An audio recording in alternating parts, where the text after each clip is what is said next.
की खबरें पिया सदरासी पुलिस सरदारी जो चमड़ाखे 6 नवंबर 1947 जो सान्हो बरेसगी जी तारीख़ जो बदतरीन कत्लेआम हो। डोगरा फोर्स RSS ऐं हथियारबंद गिरोहनि जम्मू में 2 लख खां वधीक मुसलमाननि खे शहीद कयो। 6 नवंबर जम्मू कश्मीर जे शहीदनि जे दिहाड़े ते सदरासी पुलिस सरदारी पंहिंजे पैगाम में चयो जम्मू जे कत्लेआम खां पोइ 1.5 लख खां वधीक मुसलमाननि खे हिजरत करण ते मजबूर कयो वियो। जम्मू कश्मीर जो कत्लेआम जदीद तारीख़ जी ऊंदाही बाबनि मां हिकु आहे। सदरासी पुलिस सरदारी वधीक चयो तालमी बिरादरी कश्मीरी मुसलमाननि जी नस्लकुशी ॾांहुं ध्यानु न ॾिनो जंहिंजा हू मुस्तहिक़ आहिनि।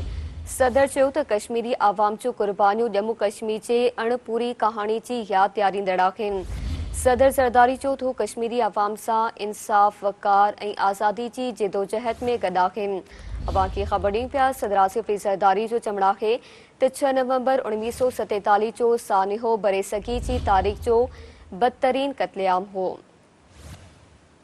डोगरा फौज RSS ऐं हथियारबंद गिरोहनि जम्मू में 2 लख खां वधीक मुसलमाननि खे शहीद कयो। 6 नवंबर जम्मू कश्मीर जे शहीदनि जे दिहाड़े ते सदरासी पुलिस सरदारी पंहिंजे पैगाम में चयो त जम्मू जे कत्लेआम खां पोइ 1.5 लख खां वधीक मुसलमाननि खे हिजरत करण ते मजबूर कयो वियो।